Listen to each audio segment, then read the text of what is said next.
Hello, everyone. I'm live. Sorry for being late. I was hanging out with a friend and it took longer than I expected. So, for those of you who are watching this is the end of March and the start of April stream.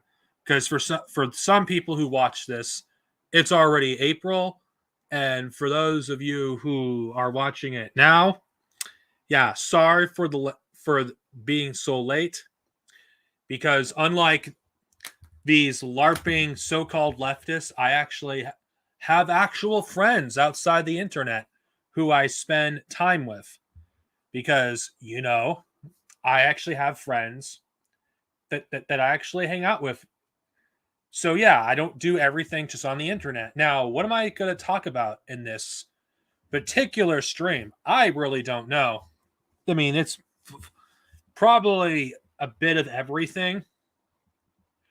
I don't know. It depends on what the chat is interested in me in talking about. I mean,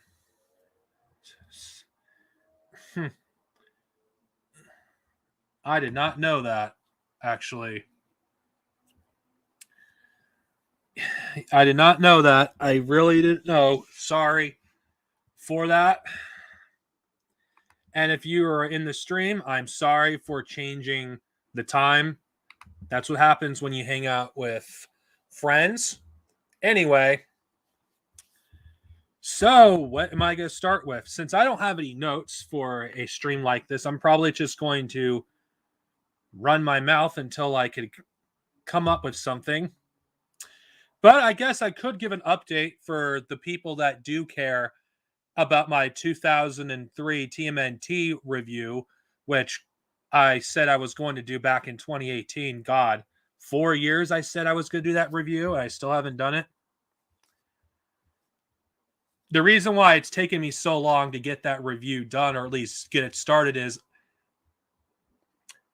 the 2003 TMNT series. For those of you who've seen it, the first like 4 seasons are fantastic, great episodes, great story arcs.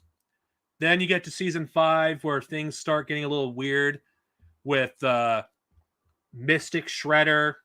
Then you get to the shit show that is Fast Forward, which I finally fucking finished last night. I had to force myself to watch Fast Forward. In fact, Fast Forward is the main reason why it's taken me so long to get this review done, because oh god, Fast Forward is so much worse than I remember.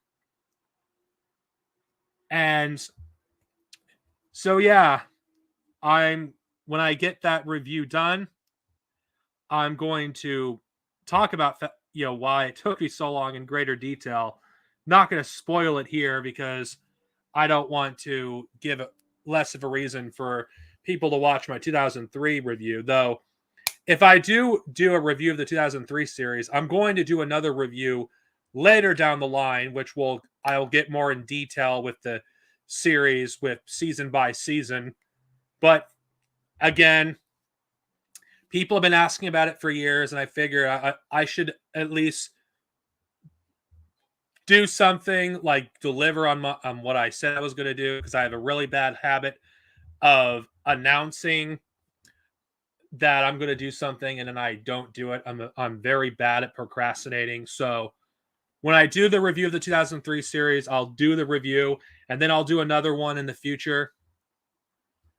I was actually considering revisiting the other Turtles series and doing reviews of those too, like the 87 cartoon and the 2012 cartoon. I mean, I've seen all of those shows. Oh, Hate's a great episode, actually. Very close to the source material. For those of you who don't know what the source material of the 2003 episode Hate, just think of in one of the comic books, the TMNT fight literal fascists who are trying to start World War III with the Soviet Union. And they narrowly avoid preventing a world war by these crazy psychos. Of course, the source material, they couldn't use the more like overtly political themes of that story, so they just took certain aspects of the comic and just alter it from being at war with the Soviet Union or trying to start a war with the Soviet Union to having it be against aliens, which is pretty much the same thing that the comic did. It's just changed the subject from communism to aliens. I have no thoughts on Rise of TMNT, except that terrible rant I did like 4 years ago. I would have to see the show for myself. So I'm going to reserve judgment for now for Rise of TMNT.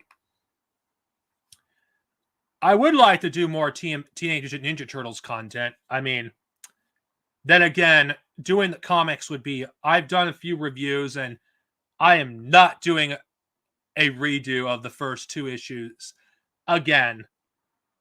First few issues, because it's way... I'm just not doing it again. It was before I adapted my current format, which I'm currently doing with my Star Wars and Star Trek and my non-fiction reviews, where I make everything at least go over 10 minutes. So, yeah. So that's an update regarding my 2003 review. It's going to get done sometime within the next 2 weeks. I mean that this time. I'm on Back to the Sewer right now, which is a shorter season. And since I don't know much about that Back to the Sewer, because that's the only season I haven't seen. I've seen every season but that one. So I have no comment on how good or bad that season is. So I'll probably get through it quicker because it's something new. Oh, yes, I will definitely do it. Oh, I actually love that movie. It was really fun.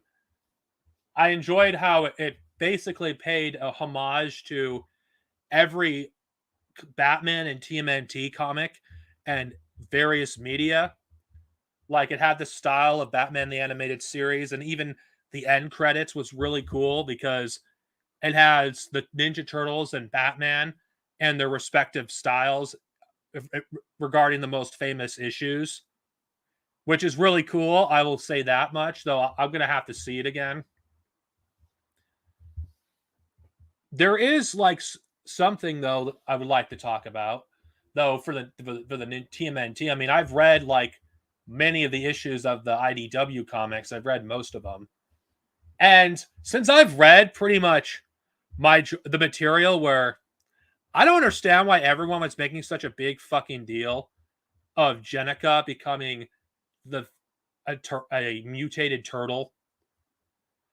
It's almost as if people have never read the IDW comics when Jennika actually went through a character arc, and she's not just some character that's introduced out of nowhere that became a mutant turtle and suddenly just replaced everyone. Then again, I haven't read the IDW comics past the issue 100, so I'd like to actually talk about those comics in greater detail one day. Too bad I stopped after the hardcover collection too. Perhaps I'll go back into and just talk about these individual stories arc by arc. I have read TMNT Infiltrator. I haven't reviewed it though. I would have to reread it in order to do a review. That's probably I'll probably explore like alternate Terminator 3 or Terminator 2 sequels.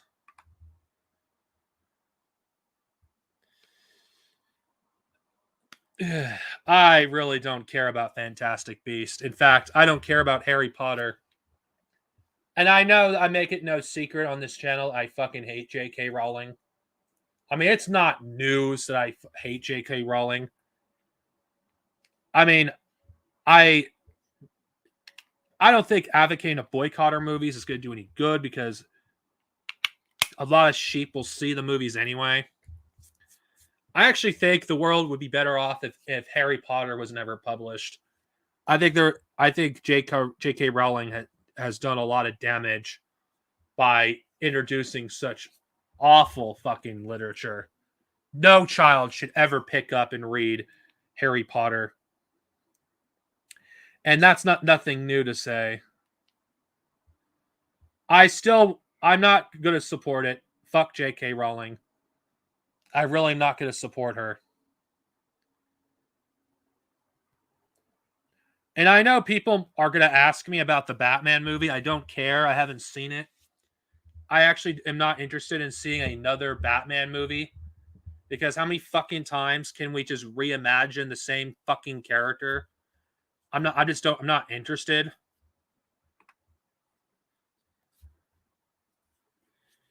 Wait, what?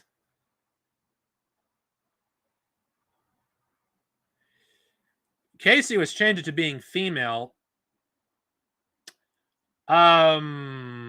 Okay. What's the problem? Nobody had issues with a character in The Last Ronin named Casey, who is essentially Casey's daughter. There's nothing about Casey's character that would change that much if you changed. And I'm saying this as a fan of the character of Casey. If Casey was changed to be a woman or changed to be a black man. Though I personally think Casey Jones should stay a man, because it doesn't really make much sense. They should just make a new character. But it doesn't bother me really that much.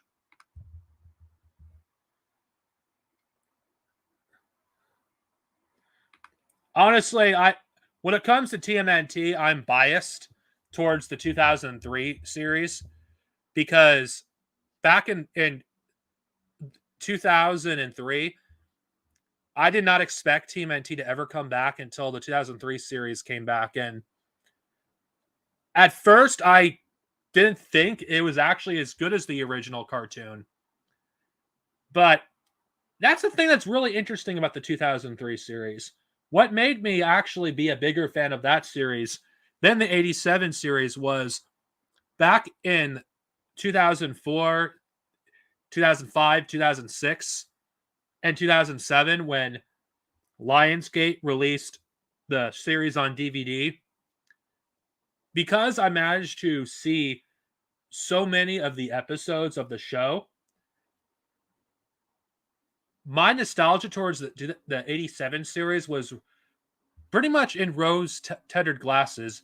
For those of you who don't know, my exposure to the 87 Ninja Turtles cartoon was mostly through VHS. My family was poor as shit, so we weren't able to really have whatever network it was on at the time. So most of my exposure to that series was through VHS tapes, which I watched to death as a kid. So majority of the best episodes of the 87 series were in VHS tapes.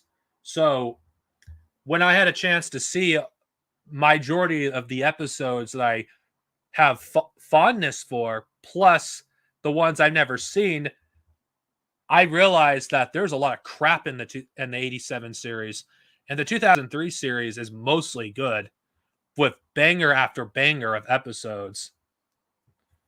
That's just my opinion, though. I still love I think the 87 series will always have a special place in my heart. And so yeah.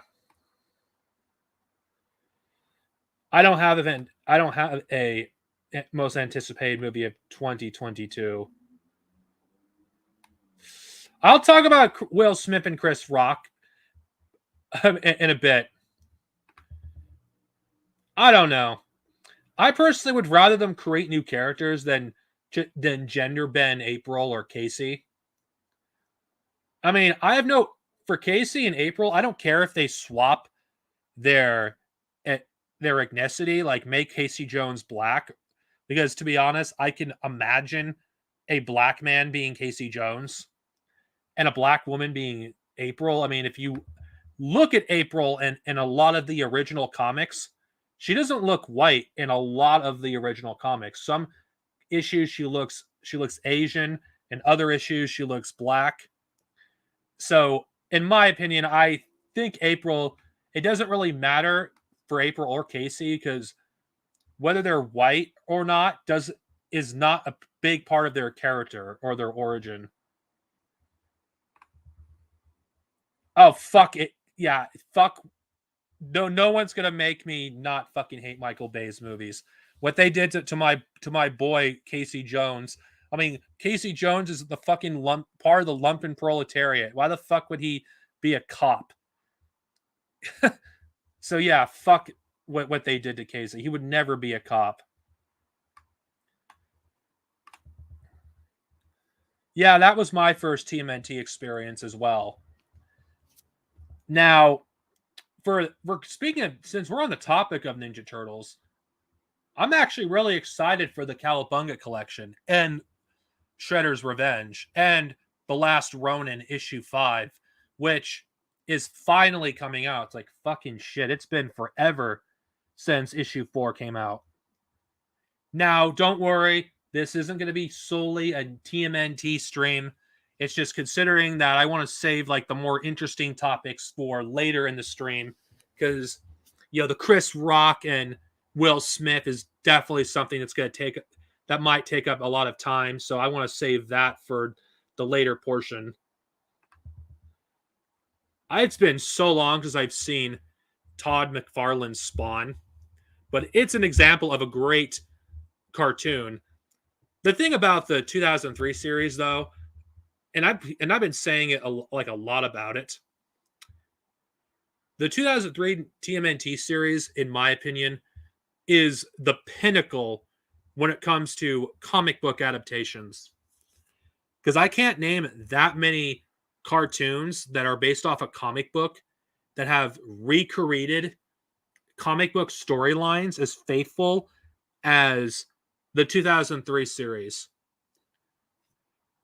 Like throughout the first 4 seasons, I can't even name that many episodes that doesn't pull some stuff from the source material. Like the Shredder Strikes, the first time the Turtles ever fought Shredder. Like they took so many elements from issue 1. The introduction of Casey Jones was a faithful recreation of the Raphael one shot. The Shredder Strikes Back part 1 was a great recreation of the Leonardo one shot and the follow-up issue 2, the Leonardo one shot, and the Turtles in Space storyline in the comics. I think the 2003 series did a great job of adapting the material and adding its own. I would actually consider the 2003 series one of the best adaptations when it comes to a comic book because it was faithful. And I can't name a single comic book franchise that actually does faithful adaptations as TMNT. For those of you who are Spawn fans, you probably would. I think the Spawn cartoon did a really good job, but I can't comment about it as an adaptation because I haven't read enough Spawn comics to clarify if it was a great adaptation or not. But a good adaptation does not mean something is good. But if it's a good adaptation and it respects the source material, that's something that I could say is a good adaptation. I mean, the 1987, I'm not 1987, the 2000, not 2000, the 1990s TMNT movie, the very first one, was, in my opinion, one of the best adaptations of any comic book movie because it pulled from so many storylines from the comics. It pulled from issue 1. It pulled from the Casey Jones one shot, the Leonardo one shot, the Return to New York storyline. It pulled from more issues than I can count. It pulled from a lot. Like, if you've read the comics like I have, you could spot where all the references are, and it's like it's a really good adaptation. We have not had a movie in the franchise that has actually adapted the comics as faithfully as that. Honestly, it's very difficult for me to like take the movie seriously of Spawn, the live action Spawn. Like I'd probably consider it a guilty pleasure at best, because when I read the comic, like it's like the movie's kind of shit compared to the comic, because the comic is just so much better.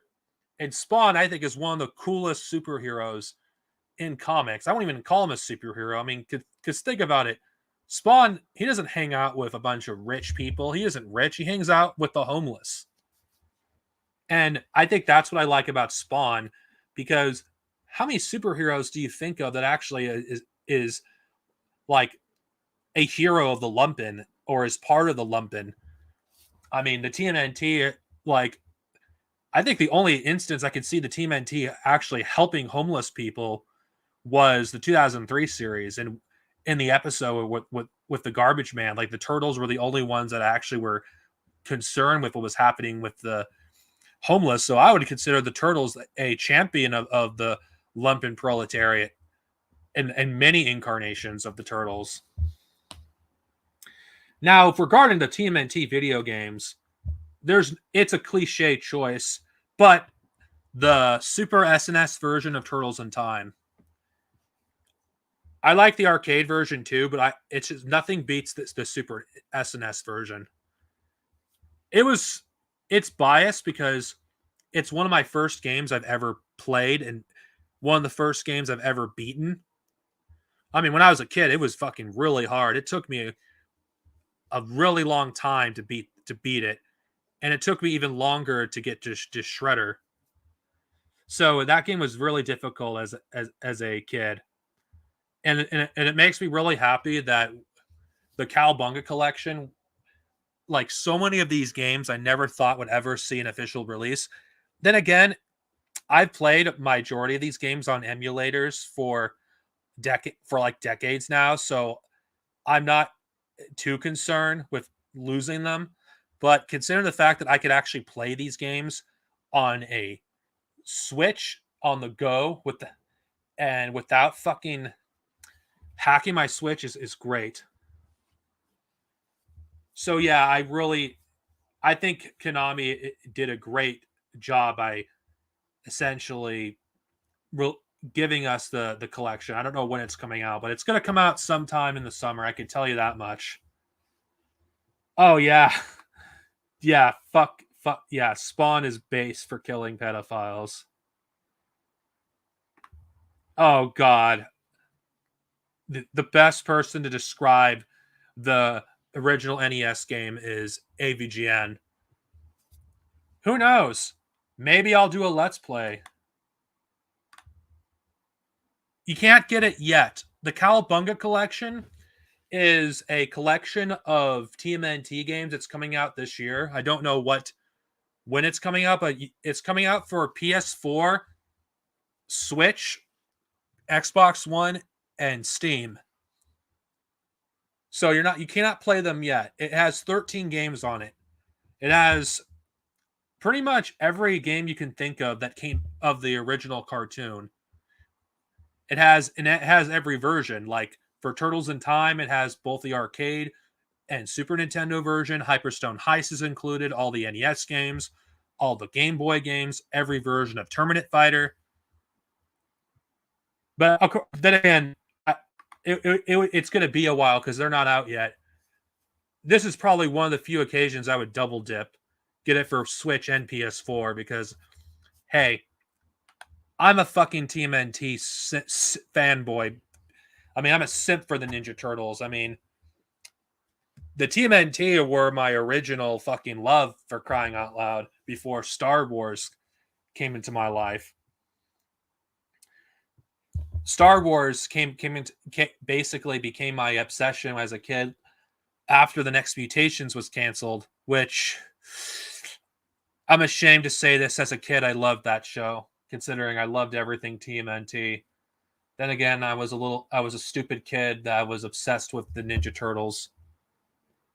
Then again, I'm not going to shame myself because, hey, we all are obsessed with stupid shit as kids. But yeah, it, it, it, is something that I was obsessed with as a child. Now, I know what you all want me to talk about, and I think it's been long enough because you guys want me to talk about the elephant in the room, the thing that everyone's making a big deal out of, that it's been memed up to high heaven. Jimmy Dore is like fucking basically making a big deal. Everyone's like denouncing Will Smith because he slapped Chris Rock. Now, I didn't watch the Oscars. I never do, because the Oscars, let's just say, if you've read my Twitter post, but I'll say it right here. It's just like the Academy Awards. It's just in my opinion, it's just the bourgeoisie sucking each other's dicks for a few hours. Now, for those of you who are wondering whose side I'm on, well, I don't like Chris Rock, and I think Chris Rock deserved it.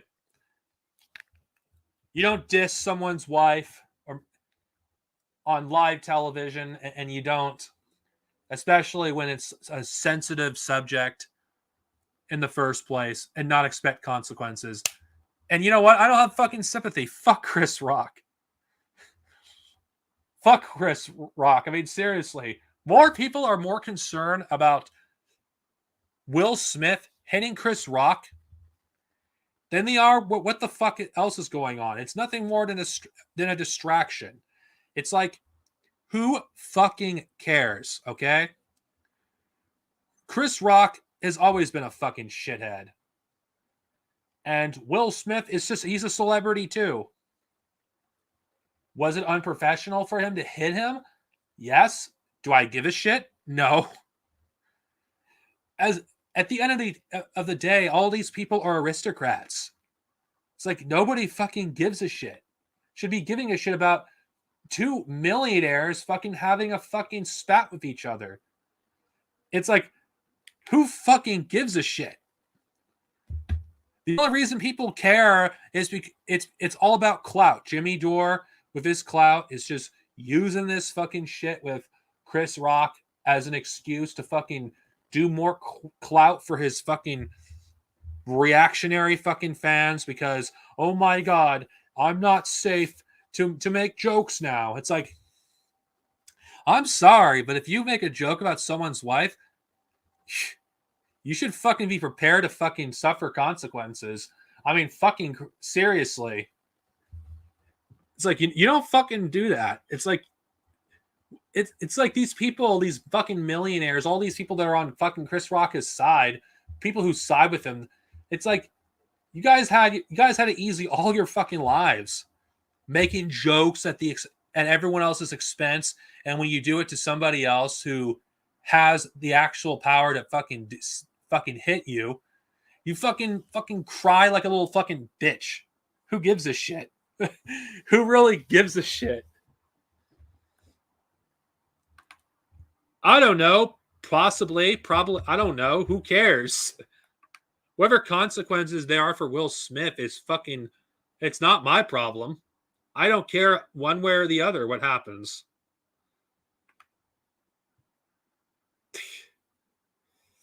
It's like, yeah, that's probably true. It probably was staged. Who knows? And you know what?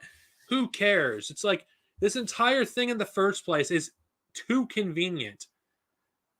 Like the war in Ukraine, it's like more like people are caring more about Will Smith slapping Chris Rock than fucking what's going on in Ukraine. It's like people think he should be arrested because he slapped Chris Rock. I mean, come on. I doubt that. It's like, yeah, he slapped Chris Rock. Oh yeah. Oh my God. Fucking Chris is gonna. Oh my God. He was hit. Yeah, whatever. It's not like he had his fucking teeth punched out. It's not like he fucking was assaulted to the point where he fucking entered the emergency room. I mean, there's people that are calling it assault. It's like, how was it assault? He just slapped him and walked away. Yes, I agree. I missed the part where it's the proletariat's problem that two members of the bourgeoisie are having a spat, whatever it's staged or not, it doesn't fucking matter. Who cares? I mean, I just find this idea ridiculous that people are so concerned with Will Smith doing this. It's like, who fucking cares? I mean, seriously. There's other things we should be concerned with, like the rising cost of living, inflation, the fucking gas prices rising, rent fucking rising. Fucking, I don't give a shit about fucking what these celebrities are fucking doing. But the only reason I'm even talking about this sort of shit in the first place, because I've been asked about this since this stream started, and it wouldn't be right if I just ignored it or not talked about it, because it is part of, you know, the thing that people like to hear me talk, considering this is like for the most part an entertainment like channel where I talk about a lot of things regarding entertainment, and people just want me to give my thoughts and takes. Personally, I don't think we should give a shit. And I think people who like constantly make a big deal out of basically nothing should just chill the fuck out. Chris Rock is going to be fine. For whatever fans that exist of Chris Rock, he's fine. The only thing that hurts of Chris Rock is his fucking ego, okay? His fucking ego and the egos of all the freaking comedians out there. It's like, oh my god, if I make a joke, I'm gonna be assaulted. It's like, give me a fucking break, people. If the only thing you're concerned with is a member of your own class slapping the shit out of you, you know what? You probably, I feel fucking pity for you. I really do. If you're so scared about getting fucking slapped, it's like, what's next? These people are gonna have bodyguards to protect them if they make a joke. I mean, give me a break. Give me a break. Seriously, give me a break. Fucking pussies. Seriously. It's like the pro Chris crowd and the pro Will crowd. I mean, seriously, who gives a shit? Really?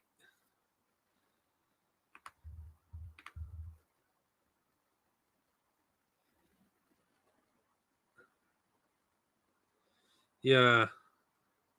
Actually, hold on. I need context on thoughts on the Super Pets movie. I have no thoughts at all, so I can't comment.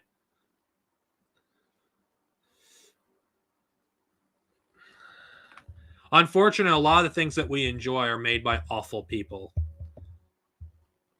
It's to what degree can we that are they involved?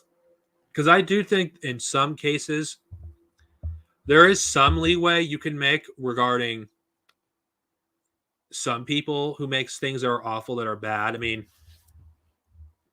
take it from me. I'm a huge fan of Rurouni Kenshin. I love the manga. I have read the manga 3 times. I own every volume of the manga. I own the complete box set of the anime. I own all of the live action movies. I'm a huge Rurouni Kenshin fan. Now, despite that, I am aware that the author who wrote and drew Rurouni Kenshin is a fucking pedo. And I despise that guy. I hate him with a passion. But does that mean I hate Rurouni Kenshin? Fuck no. Because I'm just going to use this as an example. J.K. Rowling, you can't make an argument that you can separate Harry Potter from J.K. Rowling. You can't.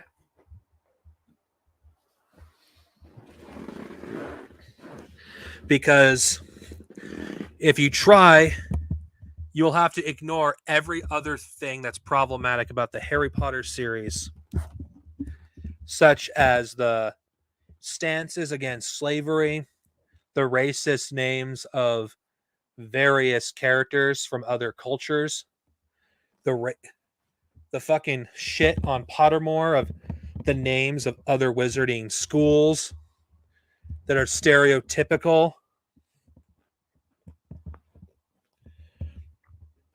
I mean, you can't separate that because J.K. Rowling is a racist. J.K. Rowling is an anti-Semite. J.K. Rowling is a transphobe.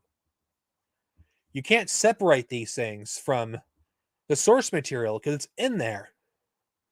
Let's not even get started on the fat phobia in Harry Potter. I mean, the books in general, it's just very mean-spirited. I think it has anti-working class themes in Harry Potter. There's nothing working class about that series. Her anti-working class stance is not just in her Twitter, but it's also in her story too. So you cannot just ignore what J.K. Rowling wrote. Now, what does this have to do with the author of Rurouni Kenshin? There's nothing in Rurouni Kenshin in the movies, the anime, or the manga that supports pedophilia. Rurouni Kenshin is a story of loss, redemption, and dealing with the changes that are happening in the beginning of the Muji era of Japan. It's a historical fiction piece. And I think Rurouni Kenshin is a beautiful story that, despite the fact that it's written by a piece of shit, I still love it. And I loved Rurouni Kenshin before I knew that. And I'm not going to let that change it. So for some cases, you can still love something even if they are made by awful people. Now, for Ren and Stimpy, I don't know anything about the creator of that show, so I don't know. And I haven't seen Ren and Stimpy in years, so I don't know if Ren and Stimpy would be something that I couldn't personally enjoy as a communist. So I'm not going to comment on it for now. Now, can I separate an actor from a character? Yeah, I think you can. Because it's not the character's fault that the actor's a piece of shit. The actor's just doing a job. That we can't just treat these actors like, oh, these characters are good people, so the actor must be too. No, that's nonsense. There's some pretty bad people that fucking play characters that we like. I like Captain James Kirk, but William Shatner is a fucking piece of shit. He's a terrible human being. He's a transphobe. He is like somebody that fuck Captain Kirk would punch in the face if they ever met face to face. So yeah, I could separate William Shatner from Kirk because the actor is just doing a job. It's like anyone that actually lets William Shatner ruin Kirk for them is like, come on. You can't really judge an actor and the character because they're not. It's the characters are a work of fiction. The only time you can hate the character and the actor, if the actor and the character are pretty much the same.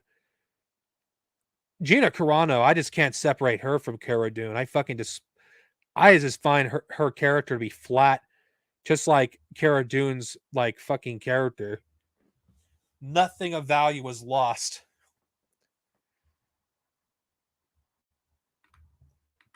Now, for those of you who want to know about Star Trek, speaking of which, I'm currently at season 5 of Star Trek Voyager, which I'm actually surprised that Voyager is as good as it is. Even though it's a struggle to get through Voyager. I'd be lying for those of you who don't know Star Trek. That I've seen all of the Next Generation and Deep Space Nine in their entirety. Love them.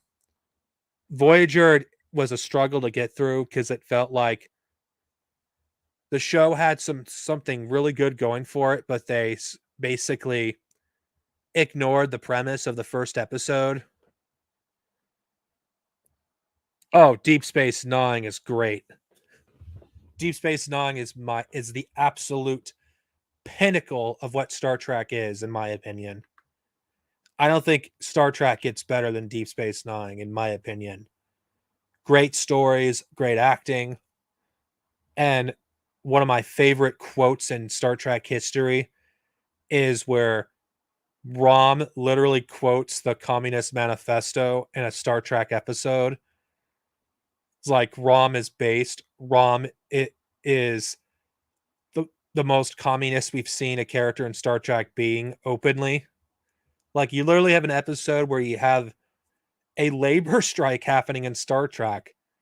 It's like, and you have these stupid right-wing Star Trek fans claiming, oh my God, Star Trek is so political. It's like, yeah, whatever you want to say. You guys complain about something that's always been part of the franchise, but of course, they're going to fucking, since I'm talking about Star Trek, I might as well just switch it to my boy Data.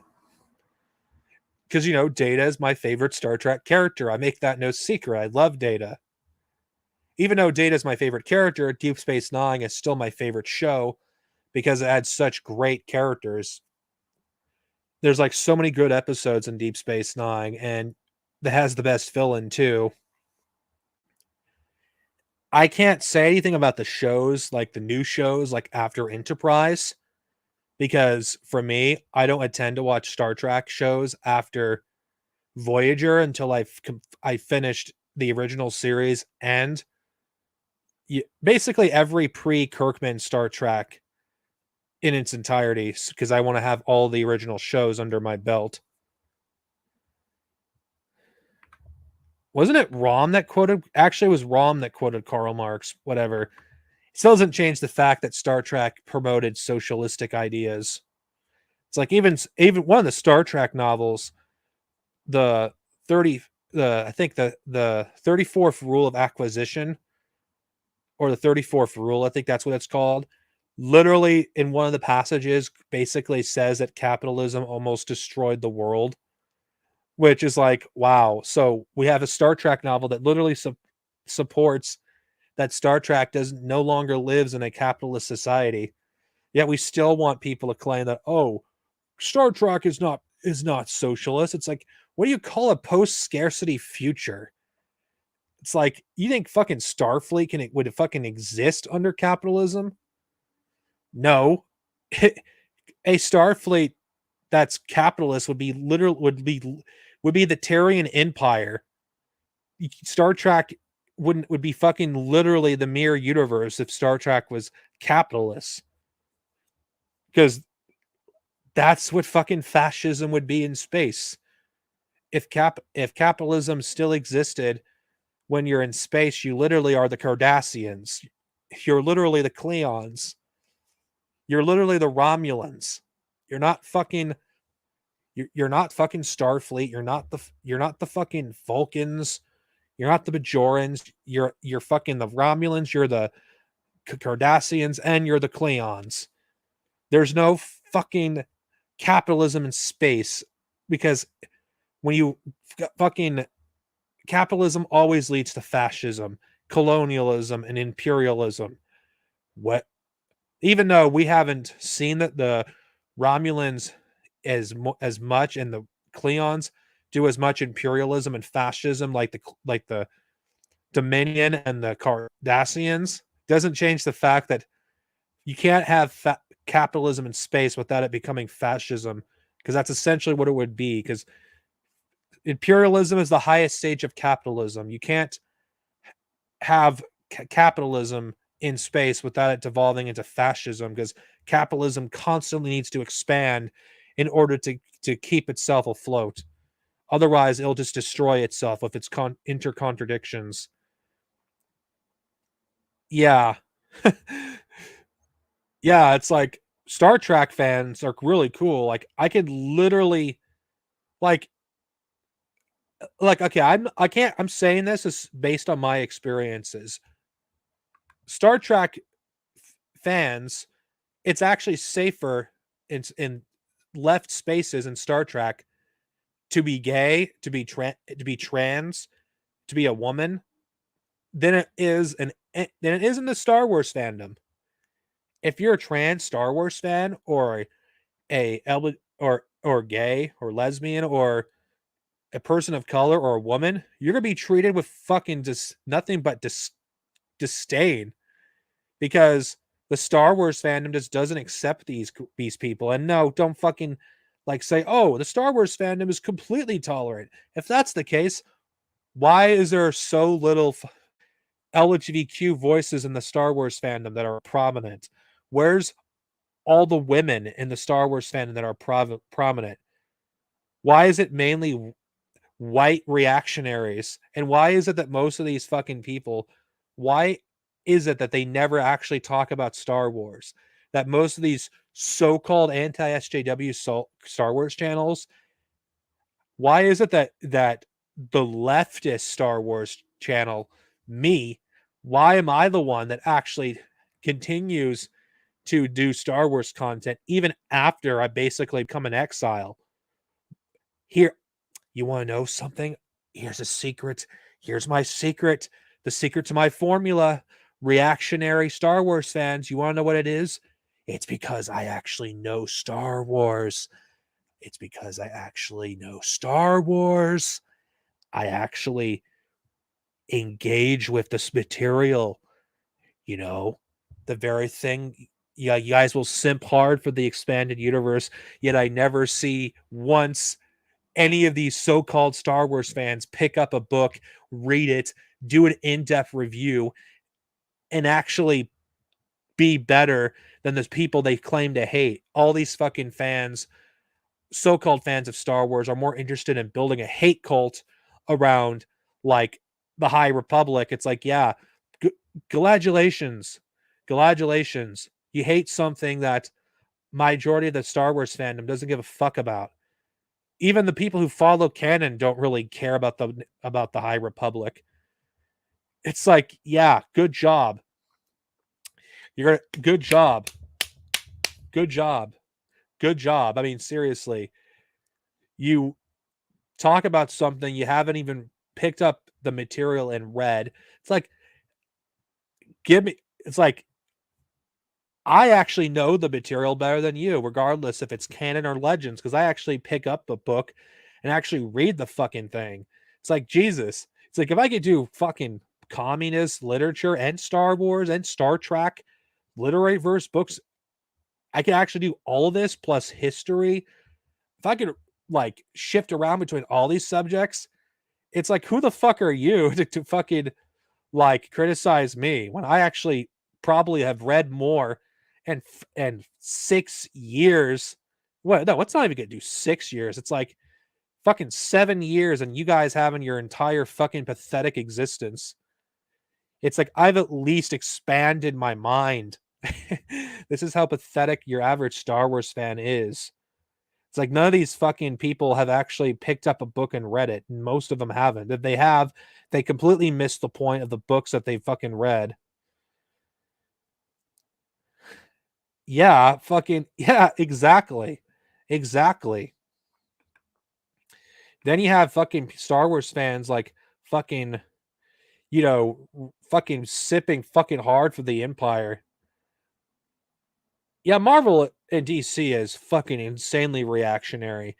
Like there isn't a single fucking section of the DC fandom, especially that isn't fucking reactionary trash. Especially in Marvel. It's like every time you fucking add a new character that's a woman or it's a fucking, God forbid, a black character, you have idiots like young Simpa constantly calling every fucking character a token character. It's like, oh yes, great criticism. Yeah, let's criticize Miles Morales despite the fact he actually has a fucking character. He's actually different from Peter Parker, that he's not just Spider-Man, Peter Parker, but he's black. He's an actual different character with a different background. It's like, God forbid, it's like you have these anti-SJWs that call characters even like Miles Morales who have a different fucking personality. And then you have the hate for Kamala Khan, I think that's her name. I forgot the chick that's like the current Miss Marvel. It's like, oh, I hate this character. Why? Because she's a Muslim. I wouldn't be surprised if there's a form of Islamophobia because the character is is not fucking white. It's like all these people majority of their complaints is because Marvel and DC are somehow woke. It's like, yeah, these comics are doing badly, but being woke is not the reason why. It's doing badly because comic books as a whole just aren't doing as well as they used to. It's like there's literally no reason to pick up a fucking comic book for majority of people when they can simply get, why the hell would they want to read an Iron Man comic when they can watch the Iron Man movies? Why would they read a Thor comic when they can watch the Thor movies? The Marvel films have essentially made the comics obsolete.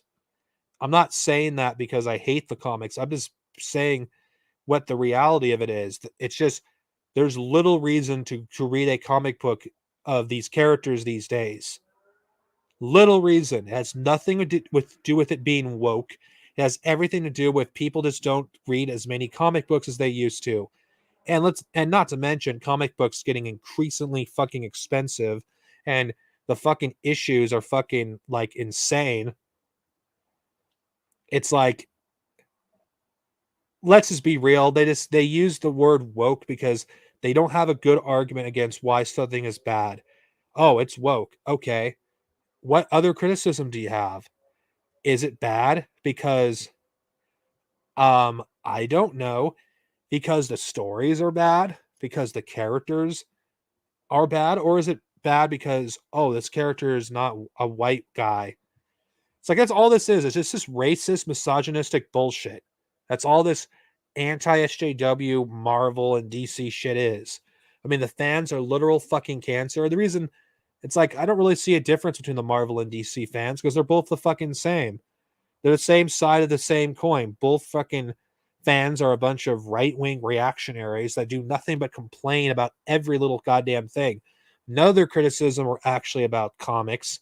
None of their criticisms are about the art of the comics, the story of the comics, or anything like that. It's always little shit that just most people just don't give a shit about. People don't fucking give a crap about the fucking something being bad because it's woke.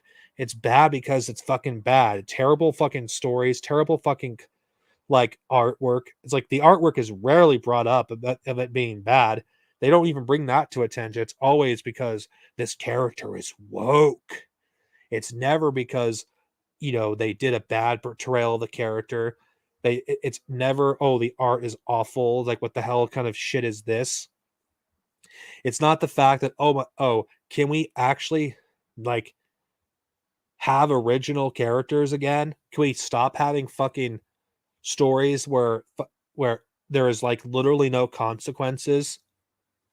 It's like that's something that we could be talking about, but no, it's always the stupid, like childish reactionary shit. It's never anything that's actually meaningful. You know why I actually love reading like comic books that aren't Marvel and DC? Because let's just use an example. For TMNT, there's consequences in every TMNT continuity. I'll just use the newest version as an example. Now, there will be spoilers for the IDW TMNT comic. So if you don't care about spoilers, or you do, and you just been warned. Like Donatello in one of the story arcs almost dies, and his shell is completely cracked. And Donatello's shell has to be repaired because his shell was pretty much smashed, and there's a consequence for that going forward.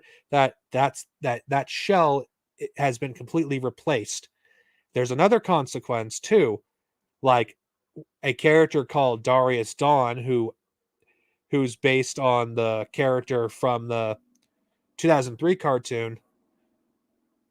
What the consequence with him is he dies, which causes a rift between the Turtles and Splinter for most of the run. They don't reconcile until almost the very end of the Tom Waltz and Kevin Eastman run. April and Casey break up, and as far as I know, where I'm at, that hasn't been rekindled, their relationship. Baxter Stockman becomes the mayor of New York. Hobb becomes the leader of the Mentanimals and actually uses a mutant bomb that actually mutates multiple citizens of New York. There's like, I can just name various examples of various things that happen. Character development in those comics matter. Now, why do I love those comics? Because there's stakes. When a character dies or when a character gets severely injured, that's going to carry over to later issues. Marvel and DC comics, the huge issue with those comics is nothing matters anymore. Character development is non-existent, and it doesn't matter that if a character dies or a character gets married or a character has kids, because that could be undone. That could be basically rewritten.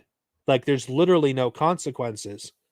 Like, characters are not allowed to grow up. Characters are not allowed to progress. Characters are essentially in the same one-dimensional, childish state that they've been for ages.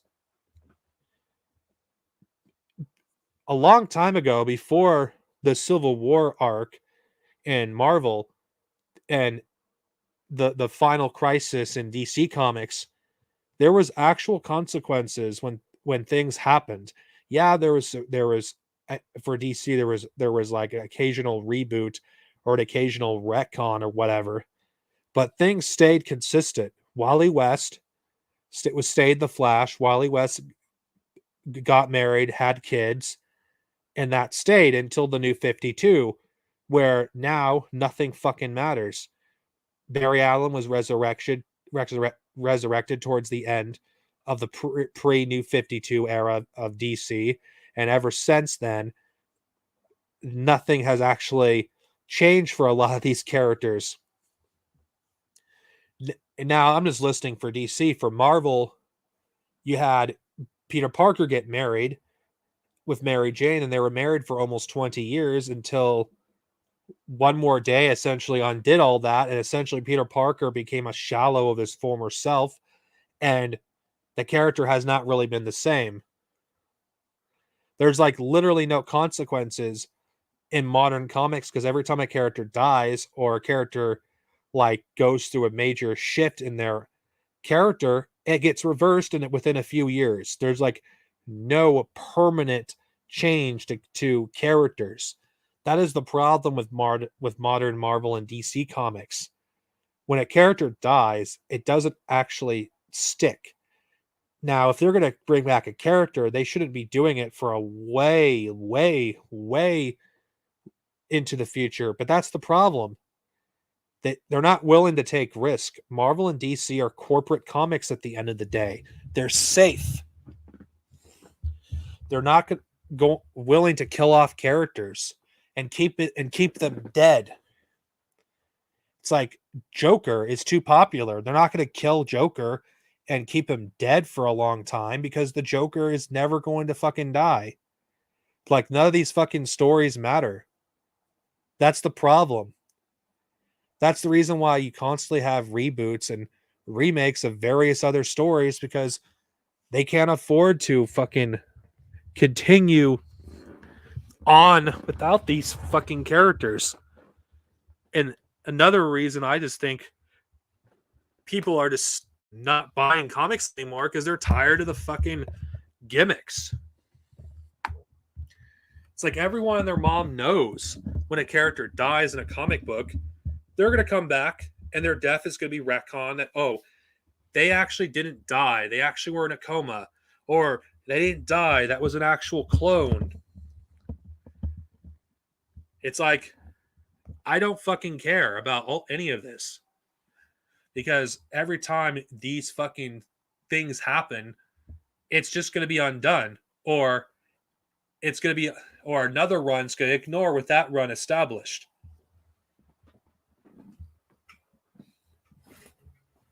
There's literally no consistency in the continuity. And that's one of the reasons why a lot of the Elseworld stories, I'd argue, are far better than the main stories, because there's actual stakes in these stories. At least not everyone's going to guarantee to get out of it alive. And that's why I think Elseworld stories are actually better for the most part than the mainline stories, because they don't actually do what the mainline continuity does and bring a character back to life when they die in the other Elseworlds continuities.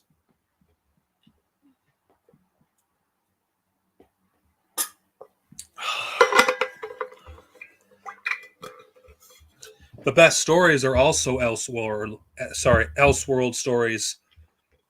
I think one of the best Elseworld stories is Old Man Logan, though it's not really an Elseworld story because they did bring Old Man Logan to the mainline continuity for a while. I still thought that on its own it was a great story. I really wish they would have never continued Old Man Logan, and that is another problem. When you have an Elseworld story that's so good, they fucking do sequels. Do we really need a sequel to Old Man Logan when they could have just kept it as is? But then again, that's what happens with these comics. But again, you don't hear any of these criticisms. You never hear any of this stuff get criticized. It's always, oh, yeah, this stuff is woke. That is woke. But let's never actually criticize the material for the repetitive nature of these comics. It's like, very fact that people are still hung up on these fucking characters. It's like, none of these characters have fucking changed for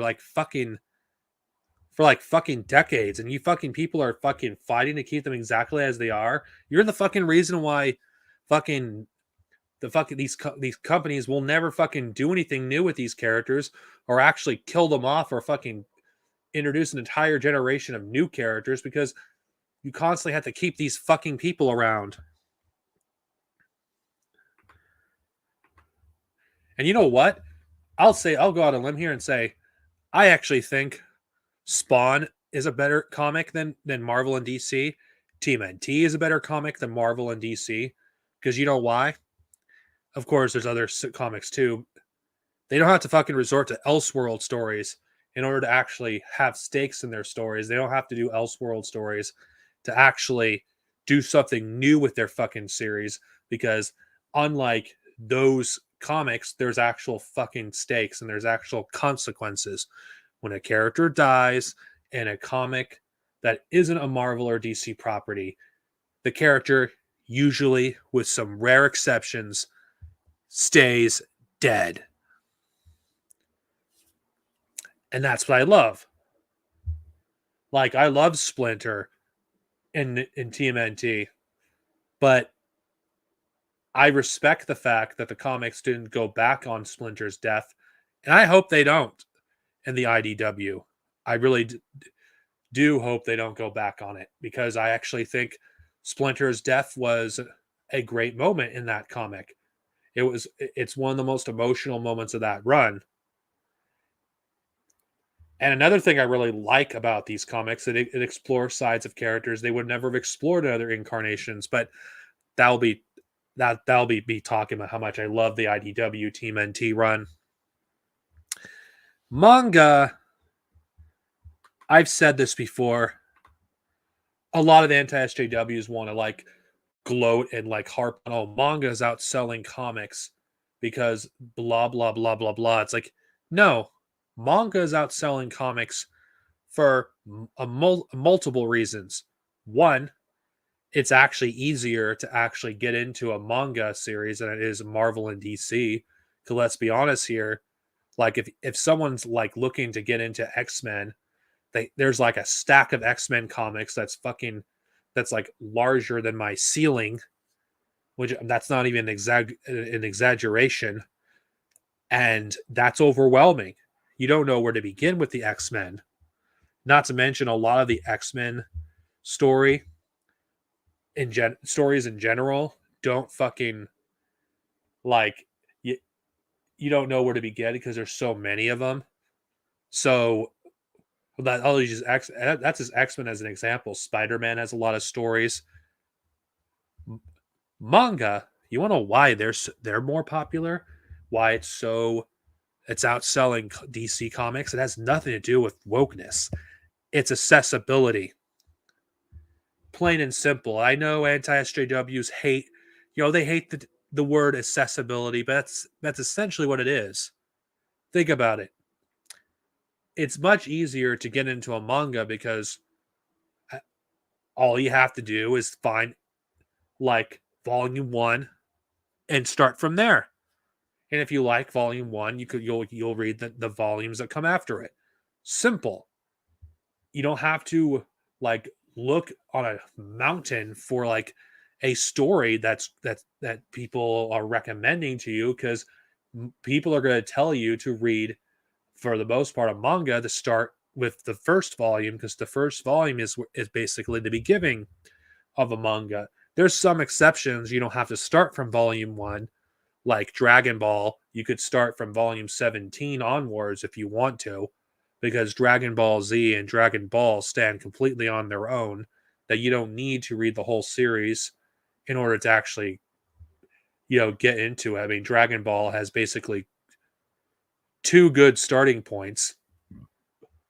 Actually, I'd argue that the manga of Dragon Ball in general has a lot of good starting points. So that's why I say Dragon Ball is popular, because there's like a lot of good starting points for that series. And not to mention, you could start with Dragon Ball Super manga too.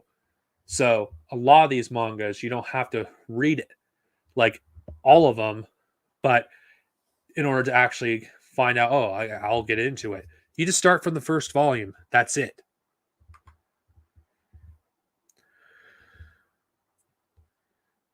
Honestly, the Marvel Zombies one, Marvel. I don't think Marvel What If, I actually enjoyed Marvel What If, actually, for the most part. I actually thought it was cool. Though I do wish they would have actually done more with it, because there's so much like what if scenarios they could have explored. Like, I think there's a YouTuber that actually has done what if scenarios for the Marvel Cinematic Universe. I think were better than what Marvel What If did, considering the fact they have incorporated like elements from the comics in the MCU in order to actually tell the story. I enjoyed Marvel What If, though it's an unpopular opinion. I thought Marvel Zombies was stupid. I don't get like why people like Marvel Zombies. It just doesn't interest me. I haven't seen it. Not interested. As for those of you who are wondering, Darth Sinovia, are you going to watch the Book of Boba Fett? No, I'm not interested. I'm simply just not interested. It's like, I know I'm going on a broken record here. It's just Star Wars, like the new stuff, just doesn't interest me. I feel like I have to force myself to watch the new stuff. If I do watch it, I'm just probably going to pirate it. I'm not going to pay for Disney Plus to see it. The Captain Carter episode, I think, would have been better if I think the problem with these Marvel What If episodes is it would have been so much better. At least the Captain Carter one would have been much better if it was like a multi-part episode. So it's not just the Winter Soldier, but with Carter. I can't comment on Loki, but WandaVision, I enjoyed it. I know a lot of people don't, but I enjoyed it.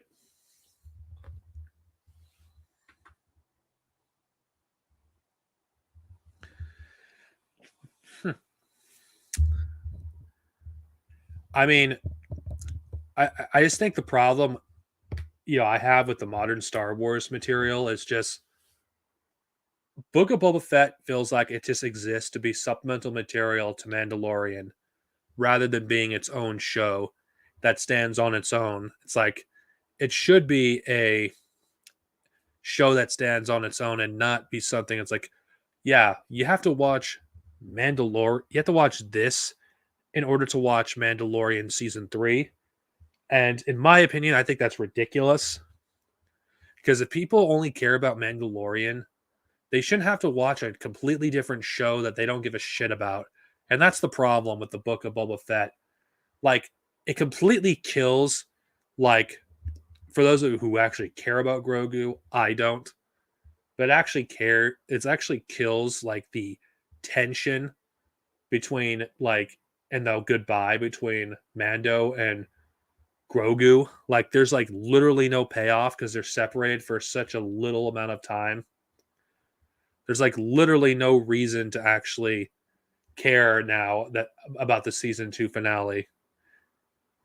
It just felt like they just oh, we need to course correct because this character is popular. We don't want our merchandise sales to go down the toilet because Grogu is no longer in the show. It's like, yeah, that's the whole reason that plot device is even in like Mandalorian in the first place. I make it no secret. I fucking hate Grogu because the character exists purely to sell toys. He doesn't exist for anything other than that. He doesn't serve any other purpose. He's just a plot device. He's not there except to look cute. And I fucking hate Grogu because of that reason.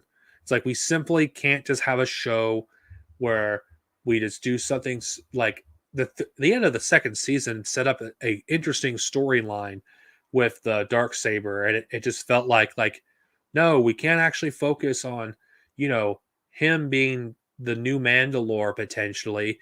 No, let's just introduce this stupid fucking Gring fucking thing that where the audience is forced to care about. The only reason people even watch the show, let's be honest here, fucking a lot of the casual viewers is because of Grogu. They don't watch it for boring ass, non-existent fucking Mando. They watch it for fucking Grogu. That's the whole reason he was kept, because of ratings. He wasn't kept for any reason. He wasn't kept because it serves the story. He was kept because of ratings.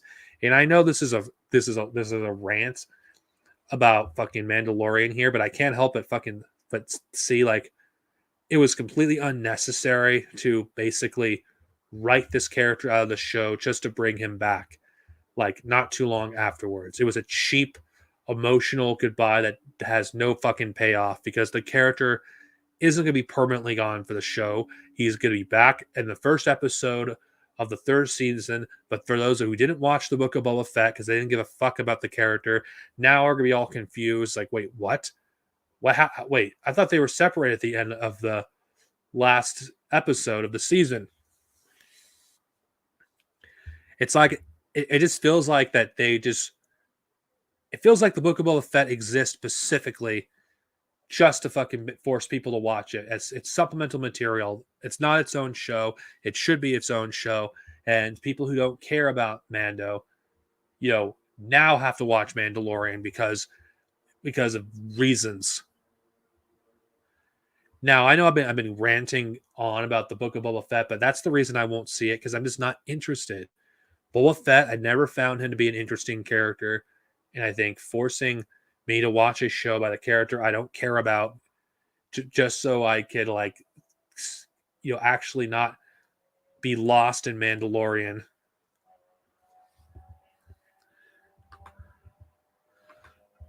Yeah, I'm aware of it, and where I'm at, it's April 1st.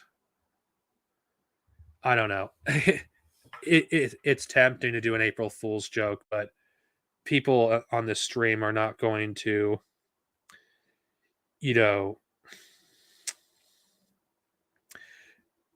sorry, people like, are just like, wait, why the hell are you doing an April Fool's joke in a stream that has nothing to do with April Fools?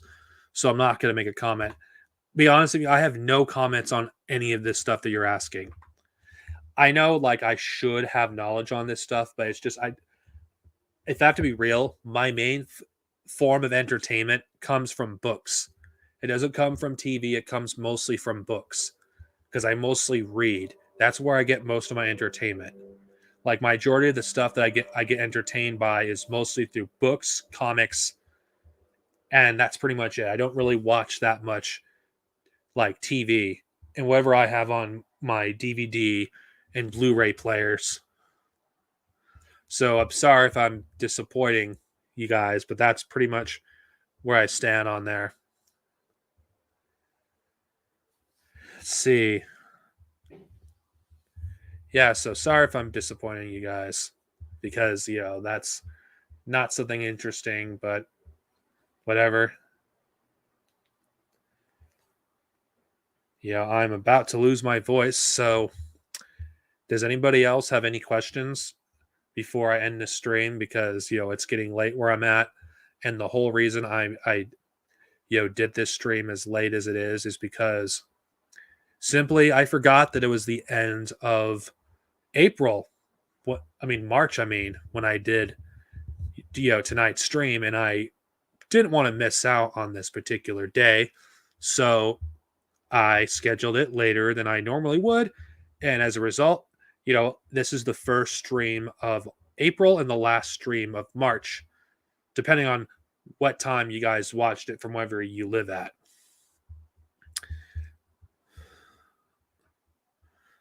All right.